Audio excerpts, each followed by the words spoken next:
Okay, it's been a while. I looked at the calendar.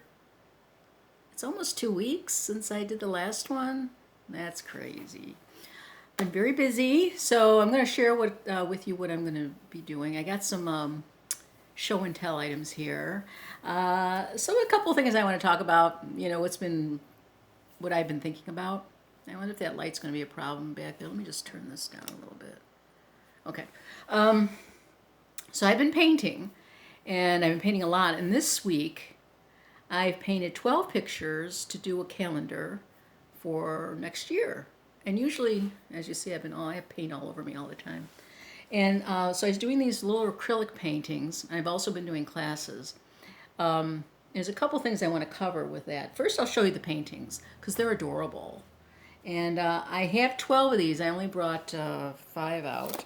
So they're pretty little um, still lifes.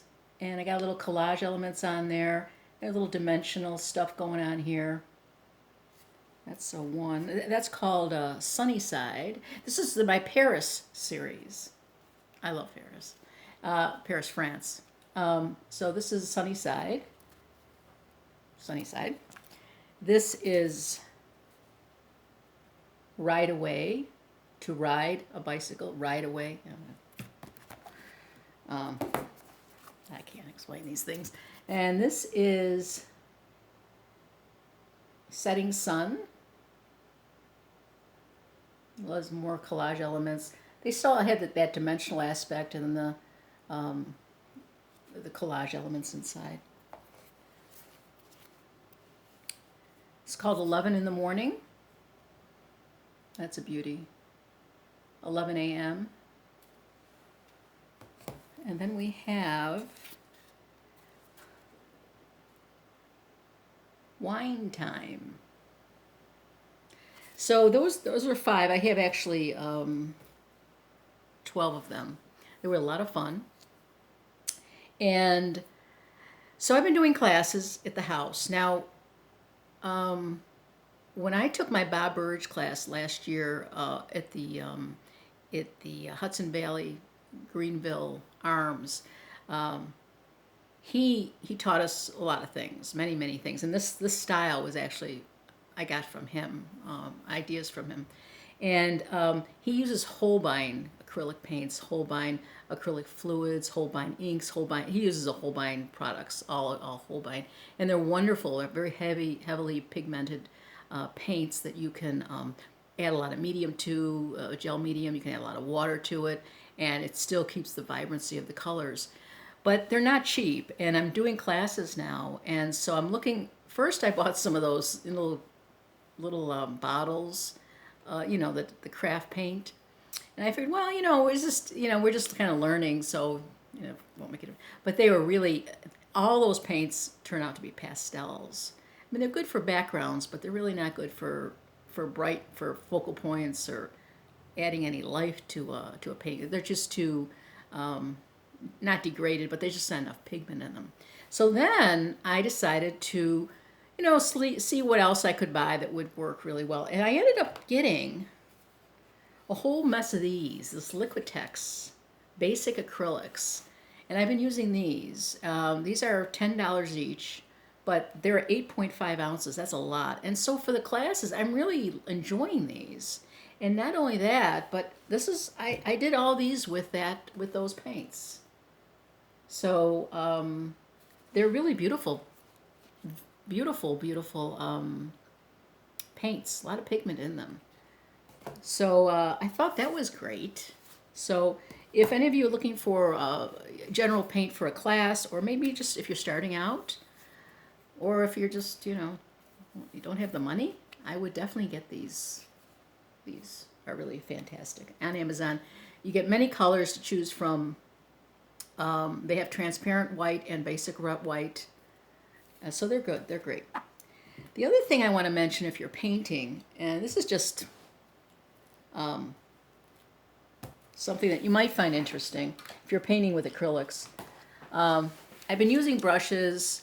Bob Burridge, who I took the class with, he uses a lot of chip brushes. He uses a lot of paper towels. He uses his hands. So he's very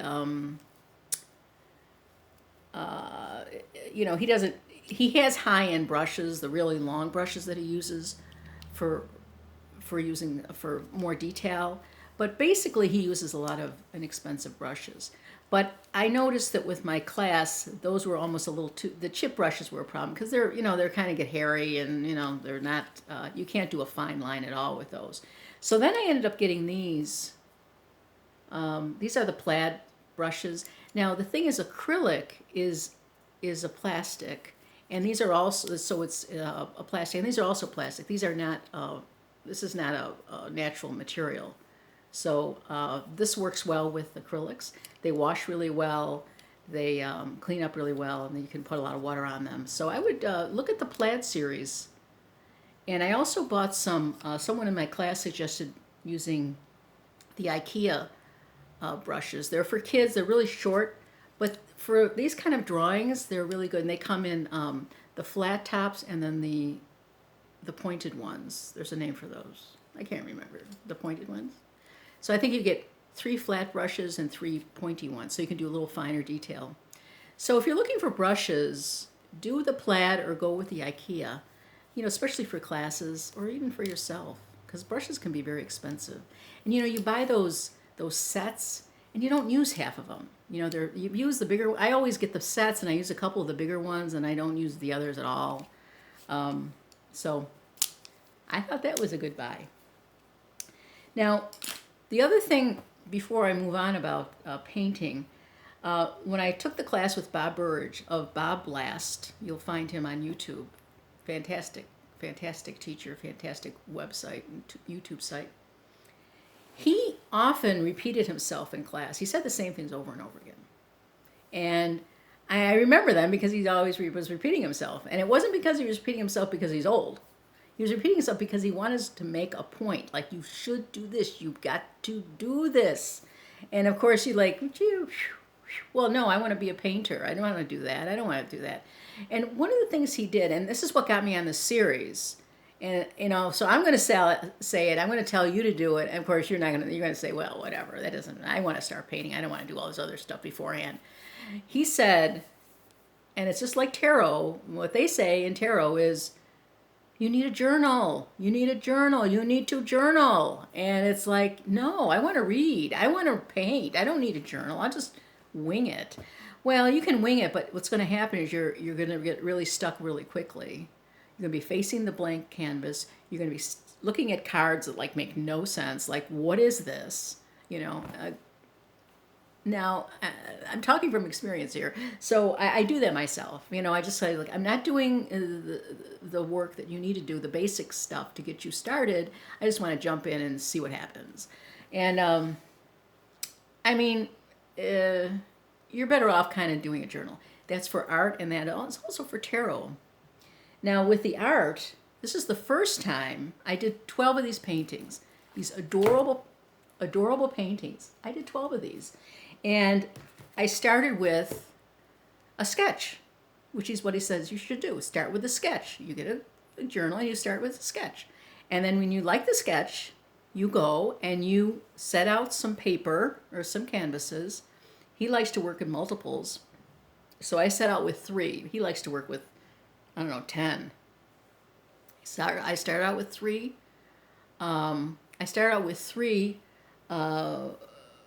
I was working with watercolor paper, and I didn't do all of them at once. I did a little on each one. I did my collaging, and then I did a little bit of the background. I figured out I had my sketch to work off of, and so I worked on the 3 at one time. Go from one to the next, and then go back, and then mix it up, and then add colors, and then let it dry. Look at it the next day. Do some editing, and what that does is, it's like any sort of journaling. It gets you prepared, and it gets you an idea of where you're going. You need to kind of know where you're going. Because if you don't know where you're going, you're going to stop. You're going to get discouraged. I'm thinking of his paintings, and I want to just sit down and do his painting. I want to look at his painting and copy it. And you can't do that because, for one thing, there's a lot involved in his paintings that you don't realize until you start doing it yourself. So I'm passing that nonsense along. Of course, you're going to hear it and you're going to like blow me off too. But journaling is really important in art as well as in tarot. Have I done my tarot journaling? No, I've been too busy doing my art. But I have been done some. I'm going to talk about tarot. Now, the other thing I want to touch on, I talked about the wonderful paints and the paintbrushes. And then the last thing I want to talk about is this. This is the best cleaner to use for your hands and for the brushes and for your table and for anything you have acrylic. I don't know about washing with it, like in the washer, like a clothes washer, but for anything that's hands, brushes, tabletops, this is your best item to have, and you must get it. And again, this is a tip from Bob Burridge. Are you ready? Yeah, Murphy's Oil Soap. If you work with acrylics, get yourself this, and this should be the only cleaner you use. Now, someone asked me if it's organic, and it says 98%. I mean, that's better than just 50. I don't know what that other 2% is, but it's 90% organic. Anyways, this is fabulous stuff. And the smell is interesting. I never really cared for the smell that much, but now that I'm getting used to it, I kind of like the smell. Yeah, it's like whenever I go into my my barn, I smell the Murphy oil soap. I say, oh, I must be working. I'm working, obviously, because I have it. What I do is I put this in, I use it to clean up, but I also have two jars, two mason jars, well, two containers. One is for water, and one has water with this. So whenever I want to change the color of the brushes, I just swish it. You can just swish it into like a half a teaspoon of this in a big thing of water, and you can just swish the toothbrush, the paintbrush, and it gets the color out. And then I dab it on a like a rag, and the color's gone. It's amazing. Okay, so that's that. That's that. Now, back to tarot. I've been watching a lot of Kelly Truth and Story. She's another one like Bob Last, only she's the Bob Last of the tarot world, of the card reading world. So she's pretty amazing too. And I re-watched her the March of the Pips, and she has all these videos on how to read numerology, how to read numerology into the cards, the Pip cards. And I probably watched that one video it's kind of a highlighted video. If you go to a website, you'll see it right there. So and she has these cards that are just about numerology, but then she talks about the tarot cards with the numerology. And I've watched that video probably 4 or 5 times, and I finally, I have to see something over and over and over again to understand it, and I'm finally getting, the sense of what she's talking about. And it's about how every number has its meaning, has a sense of the perfectness of the number. Like 1 is a spark, but then 1 can have its shadow side, or it kind of can go inward into itself, or it can be explosive and go too far out too quickly. And what you want is that oneness that's whole, that's sort of moving forward in a direction, that's not scattered, or that's not retreating. And every number has that. Every number has the true number, the clean number, the number you're looking for. Then it also has its number, the part of the number that's going inward and not pushing out, and the other one that's going outward, and it's not controlled. And every number has that essence to it.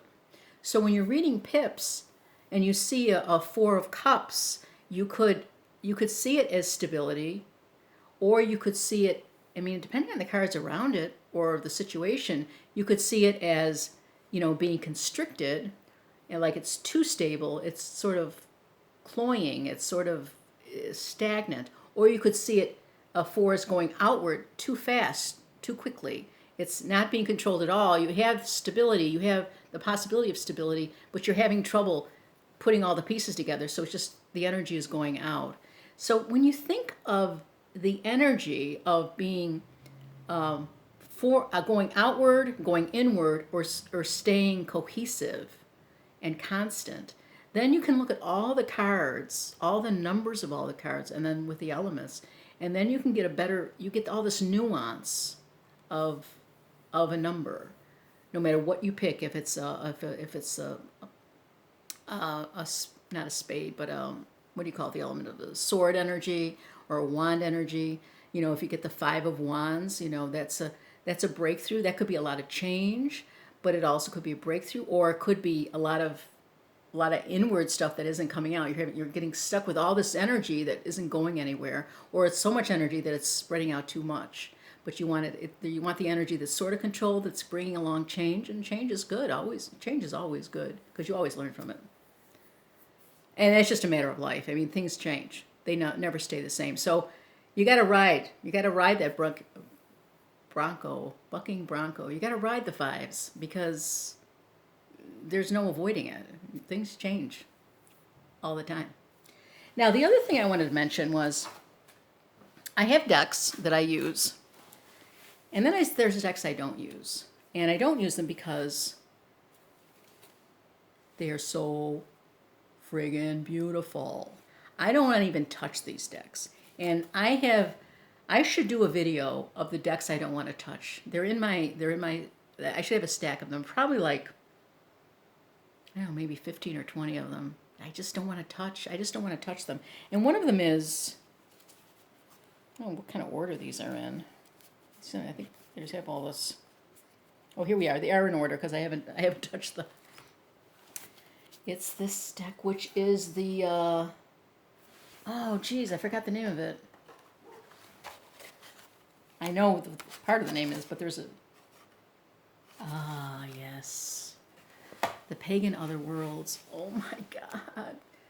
This deck is so gorgeous. It's so gorgeous, the Pagan Other Worlds. And it feels so good. And it's kind of a large deck, which I don't like, but I mean, this is just, can you get too much of a good thing? I said, I don't know. Maybe not. Maybe not. It's so beautiful. Anyways, I was going to look at this because this is an interesting deck. Oh, God, it's so beautiful. It's so beautiful. I won't go through it. You'll see there's all sorts of walkthroughs of the Pagan Other Worlds online. But I just wanted to go through a little bit of, here's a 6 of Pentacles. Now, these cards are not, they're illustrated, but they're not scenic. But there is some scenes in there. But you would sort of read these numerologically through the numbers. Now this is a 6, and a 6, the even numbers tend to be more of a yin and yang. Which one is which? I think yang is the receptive energy. It's a quieter energy. 6 are there's that even energy. It's not. It's more of receptive energy as opposed to a out there energy, which is more the male energy. And so you have your 6s, and with numerology, according to what Kelly was talking about, you could read this as sort of harmony, because it's 6. It's sort of stable. Now the thing is, it doesn't. It shows it in an interesting layout. It's almost like a path. So you could read this as a path, that you're on a path. You could also read it as they're all connected. They're not, the directionality of it isn't. They're all sort of connected, which means you're on the right path. It could also mean that it's not energy that's going off into many directions, which all numbers can go off in many directions, and it's not closed in either. It shows some movement. Now, how it's read in a reading. Let's say you had this next to I don't know, a major arcana or something, that's the devil or something, and you had this next to the devil. Maybe the energy would be out of control. You have the possibility of it being harmonizing, but because of it being next to the devil, I guess that would affect it. I'm thinking that's how you could read. You could get so much out of just the number cards, the pip cards, and not be tied down by let's see, what is this? This Six of Pentacles, which is, giving someone some money. You're going to give money, you're going to be generous or something. It could be so much more. Anyways, I just thought I'd look at the pips in this. The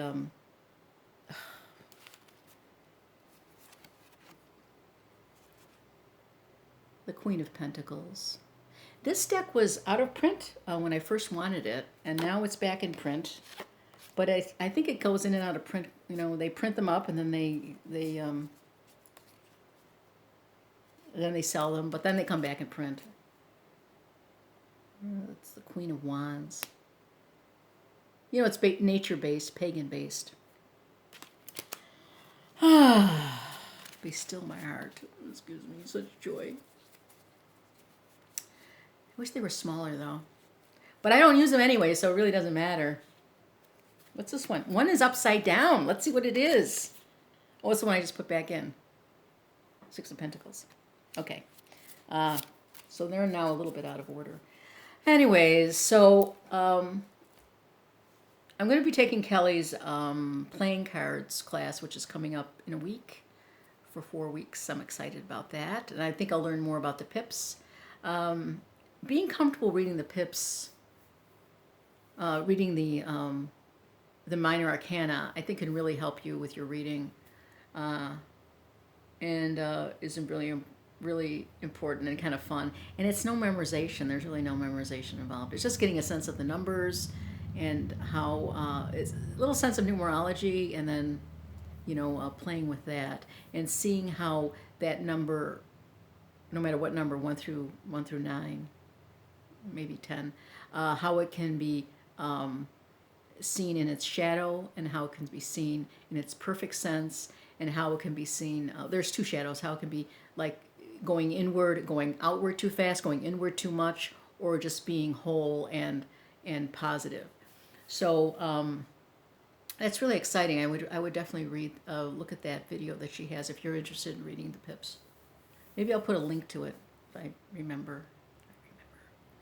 So here we go. Thought I'd just jump on and say a few words about stuff that probably no one really cares about. Anyways, it's exciting. It's exciting. Learning painting and tarot and meeting new people with my classes, and it's been great. Okay, well, have a wonderful summer. So now we're into summer. We've passed the solstice. So now we can look forward to the 4th of July, my least favorite holiday because of the fireworks. Do not like fireworks. I don't. I hate it. But still a great time of the year. Have a good one. Thanks for watching.